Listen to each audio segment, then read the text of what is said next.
Hi, I'm Santa Gay, and this is my channel, Say My Name, where I talk about all things music, art, entertainment, culture, or whatever I like. Today, we're here with Serafia, and we're going to find out more about her music.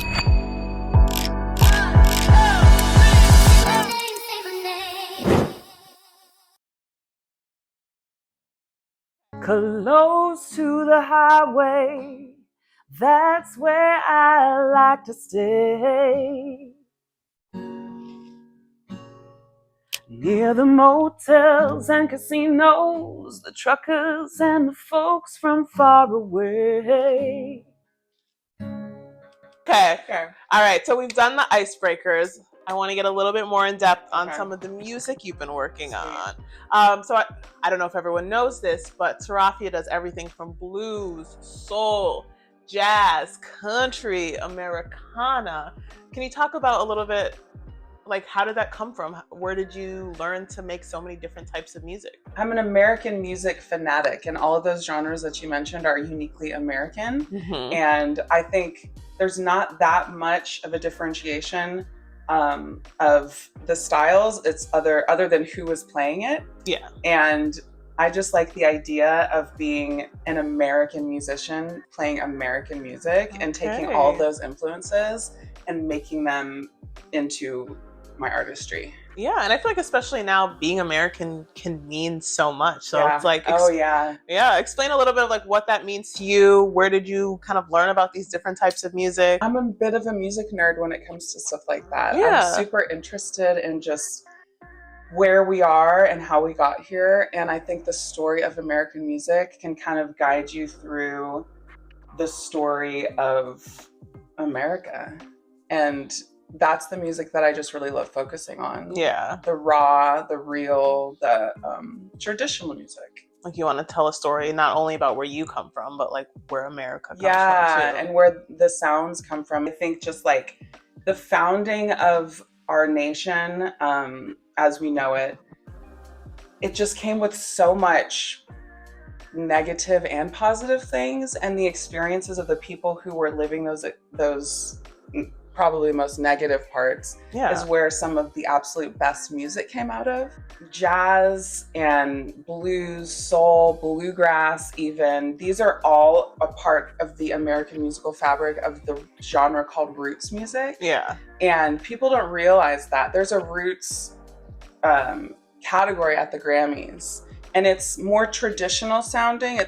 It's traditional music, so traditional blues. It's not modern. Yeah. And that's is it a little more folky kind of? Exactly. It's folky. It's less produced. It's very instruments heavy, like raw string. It's raw, exactly. Rhiannon Giddens, that's folk music.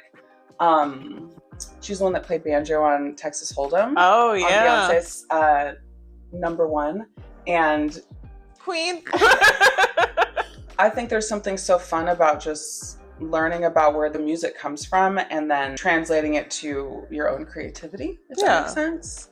No, that makes sense. Making it your own. Yeah, making it your own, but also like talking about, why does this sound so soulful? Oh, this is gospel. Oh, this is traditional blues. You know, you're not going to hear like a trap beat behind it. It's going to be like almost like spiritual music. You know? Yeah, I feel like it tells you a lot about the people who made the music too. Like you can go to a gospel means something different depending on the church, what region of America you're in. Totally. So, yeah. It's I just have this really kind of obsession with following history through music, specifically American history. Yeah. It's just so interesting. Well, that's good. Yeah. So also I know you've mentioned before, like, your family had a love of music too. Do you think that's kind of what pushed you in that direction? I think so. My dad actually showed me early jazz music when I was really young, and he played records like Tommy Dorsey, drummer, Billie Holiday, Etta James. He kind of spoon-fed me jazz a little bit. I think he just really wanted me to have a connection to Black history through music. And my dad adopted me when I was a baby, and he's like Midwestern white as you can be. And he didn't have any access to Black culture outside of music and literature. So that's like what he used to kind of make sure you knew where you came Yes, exactly. And I clung to the music part of it. I loved the literature. I loved James Baldwin. He introduced me to from. James Favorite, Baldwin. yes. He introduced me to Malcolm X and gave me those books when I was younger. Mm-hmm. So he spoon-fed me Black culture too, in a Yes. way. But I don't know how else I would have gotten it. Like where you would have, No. yeah, gotten this appreciation. Mm-hmm. Yeah, and I think another really cool vessel into Black culture is through art and music. Okay, that's good. So yeah, tell me a little bit about the music that you're working on. I know this summer you had an EP that was out. Also had a radio hit. Hello, you could have heard her while you were driving. And then I know you have like a new trio thing. So yeah, let's talk about some of those. Okay, so I didn't put out an EP last year. I put it out actually at the beginning of 2024, so it kind of feels like last year because it was like no, at the end of 2024. Okay. Yeah, so it kind of feels like it was last year. Technically, Okay. we'll still say that We'll say it was.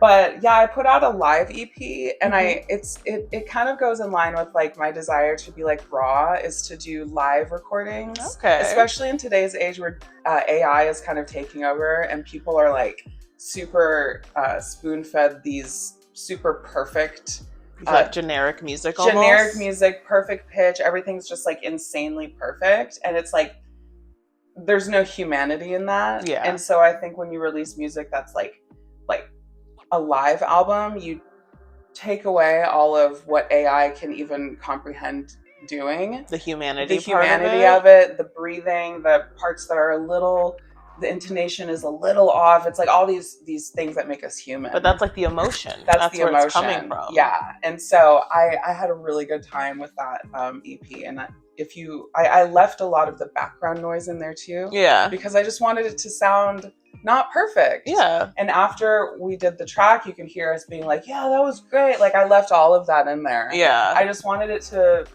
have that little bit of humanity in there. Like you feel like you're either at the studio with you guys or at a dive bar and you're exactly, like, yes. Exactly. So that was great. I loved making that.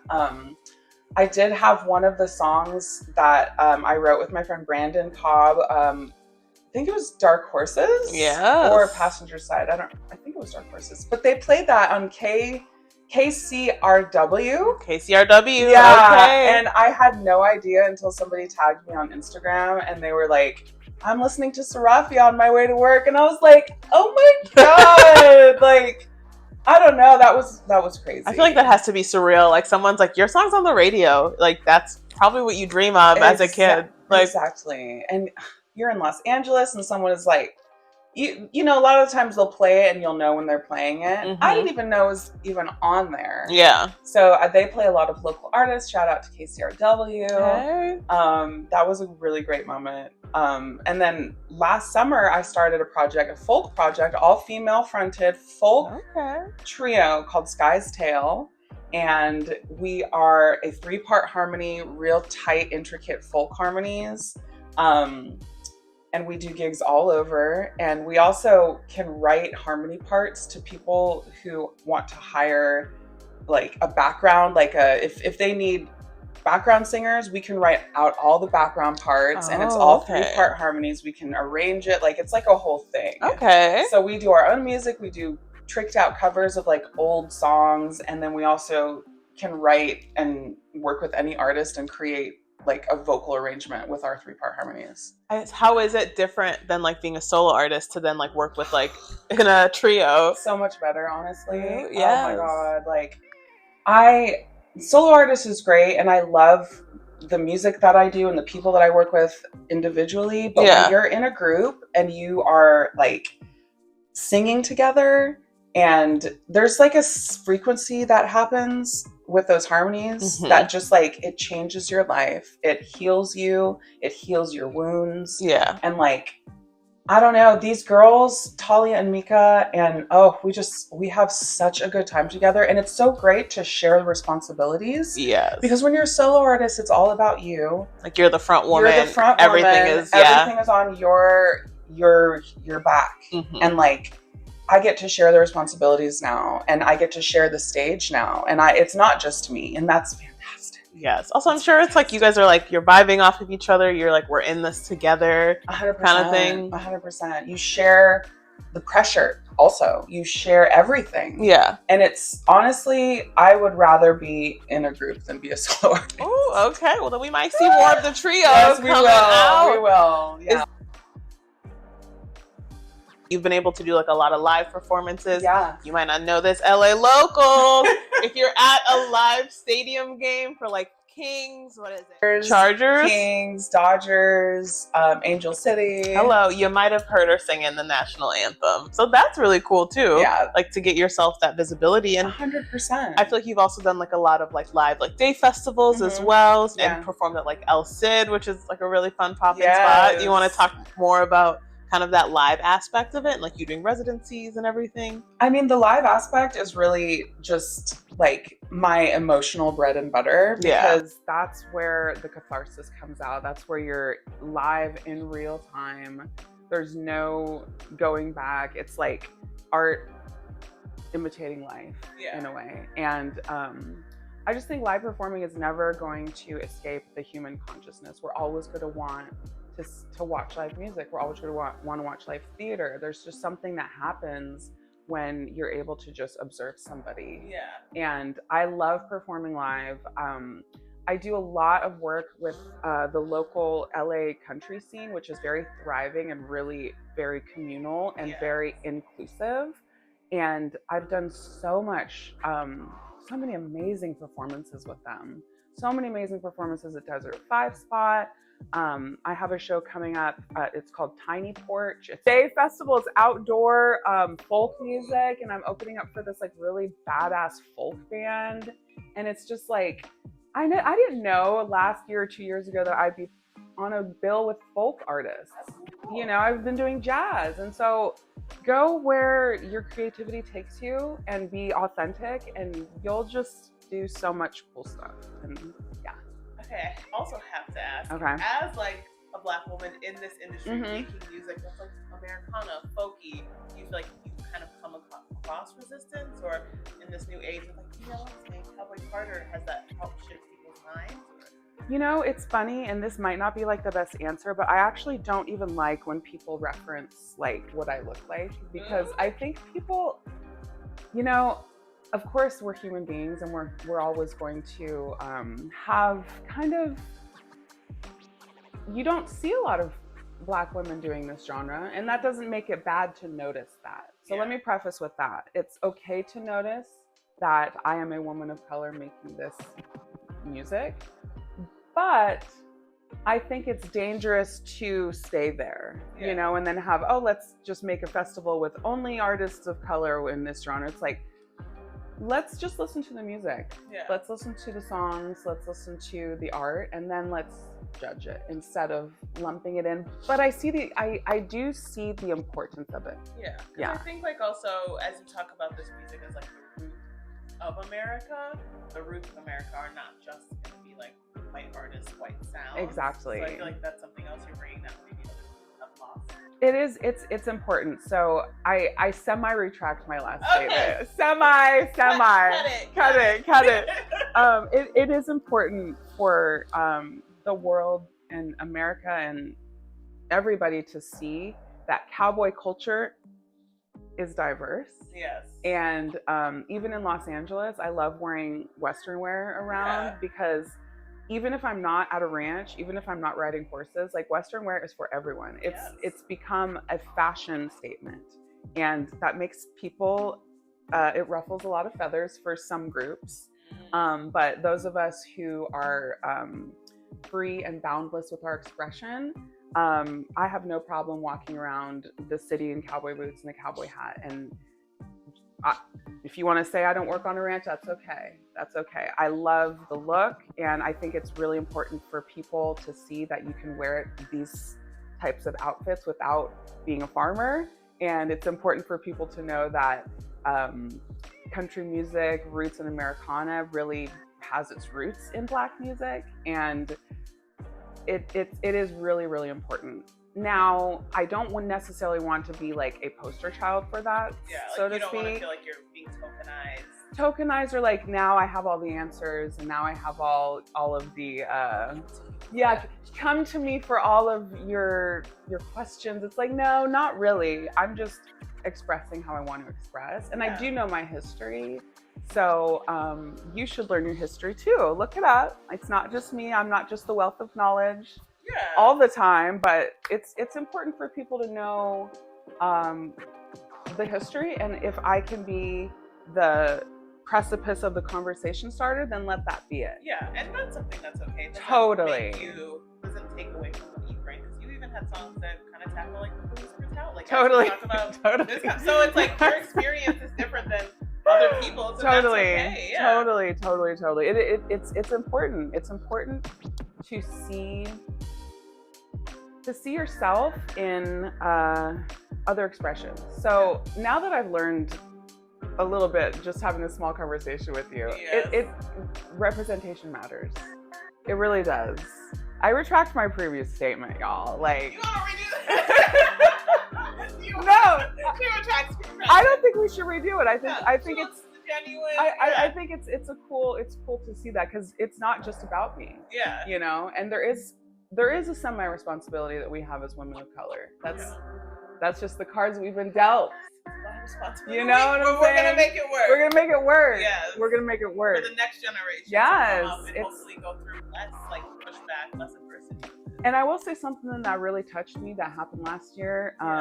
Actually 2024. I can't believe it's 2026. So like when I say last year, I mean 2024. You just keep thinking. Exactly. So I got asked to do a speaking engagement and a performance at Delavan Elementary, and it was about country music. And Beyonce's Cowboy Carter just came out, and there was a lot of dialogue happening. Okay. And it was wonderful dialogue. I had people from all beliefs that I was politicking with, and it was great. And you have your jerks that are just there to fight, but you have your people on the other side of the aisle that just want to talk. Yeah. Even if it's heated, it's like, I'm cool with that. But they want to have a real conversation. And I had so many great conversations during that time. I got hired to sing at Delavan Elementary, and it was specifically for country music. Yeah. And there was one of the girls who runs a music program there, and she literally had me perform and had me come out with my whole Western wear. And you know what's cool about that? These are 5 years old up until 11. Yeah. That could have been the very first time they had ever seen what they know of as a country artist. Yes. And I was their first person. How crazy. So these little girls that are there, it's like, oh, I saw a country artist when I was 7 years old come to my school, and she looked like me and she sang the music that I sang. And it's like, imagine if I had that as a kid. Yeah. There was none of that. Crazy. So already making those steps. Yes, and changing the perspective. But you're doing it like authentic. Yeah. You're not doing it to feel like you need to be close to child. No. Yourself. 100%. 100%. I make the music I want to make at any time. I make jazz. I make country. It's an expression. It's art. That's all it is. That's beautiful. So I know we talked a little bit about like you doing live performances, everything. Yeah. Let's talk about, you've been in the industry now for how long? Independently, 2012, 2013. Yeah, quite a while. Okay, so you're a veteran. I'm a veteran. She ain't new to this. I'm a lifer, as they say.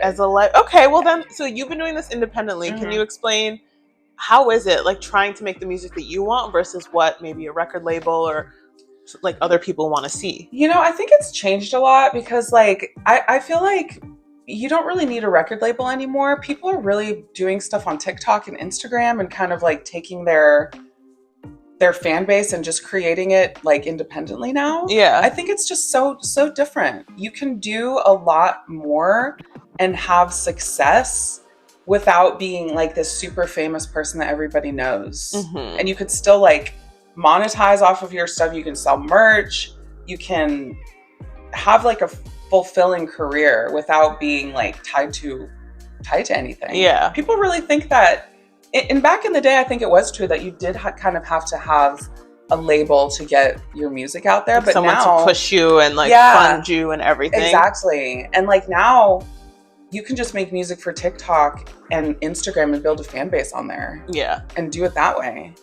totally independent. I mean, you've been on. Yeah. I know she be on TikTok. Yes. I mean, she's posted all the time, literally. And do you feel like that helps get more eyes on your music and who you are? 100%. Like, I post a lot of like content with my mom. Yes. And that's me singing, like tagging, like I put my music in the back, and people watch the content with my mom and my music is in the back. And so like not only is that getting me streams from the content, but it's also like getting people to go to my my Spotify and buy my albums, and like that's amazing. There's so many different creative ways now to get your music out there, so there's really no barriers for anyone out there who wants to start a music career. There's really no barriers. Like, let them know. Like, you start on TikTok, Instagram, posting, and people will follow you. People love to support, especially independent artists. Because there's more accessibility. I had somebody come drive from, hey, Bethy, if you're watching, I met her on TikTok, and she drove from Michigan down to Nashville to watch my performance. What? And that was from TikTok. And you never know who's going to watch. You never know. And like, people are always on there looking for new music, looking for new songs, looking for new artists. And it's just been so fun to promote on social media. And I know people get a bad rap for social media, but it's really opened the door for so many opportunities. It gives people the chance to be their own like manager and get themselves out there. Exactly. And like, even through Instagram, I got hired to do backup vocals for this country artist, Josh Canova. Hey Josh. Out in San Diego. So there's so many different ways that you can make a real good living in the industry that actually has nothing to do with record labels. Serafia, thank you so much for being here today. Where can people find you? Like online? How to stream your music? You know what? I would prefer people go to my Instagram. Yeah. And from Instagram, you can get access to everything else. But my Instagram is just Serafia.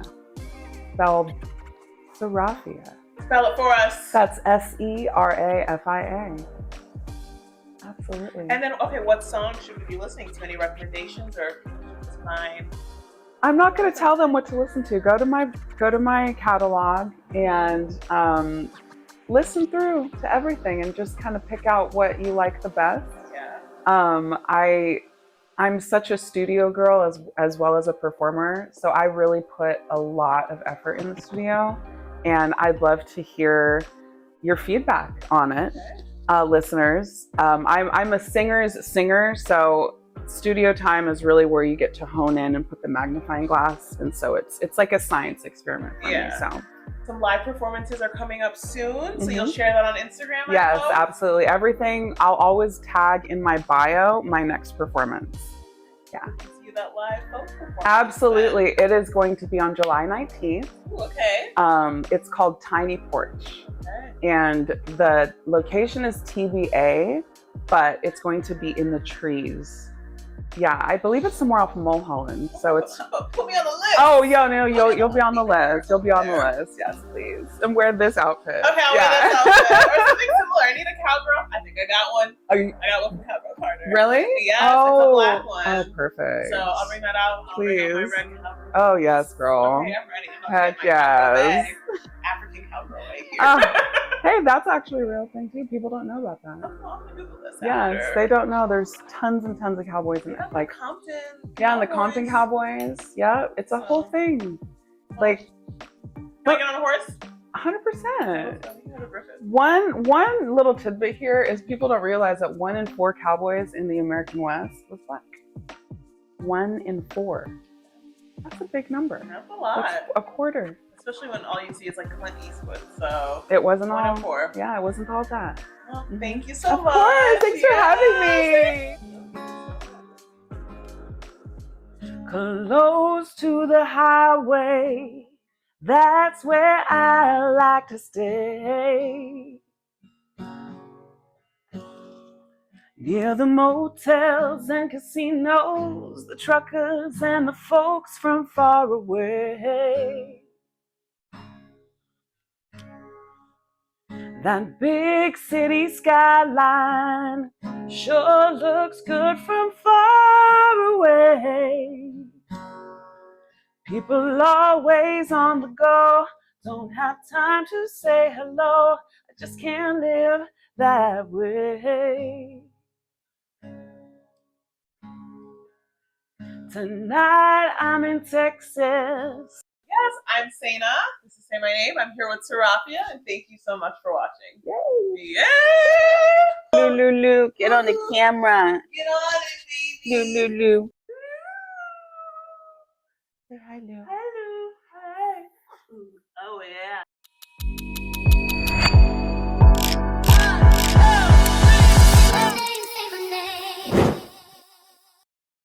Do you do knitting? Yeah, I crochet. Oh, that's awesome. That meme where it's like, I'm your husband. ooh, the Beyonce thing where he's like,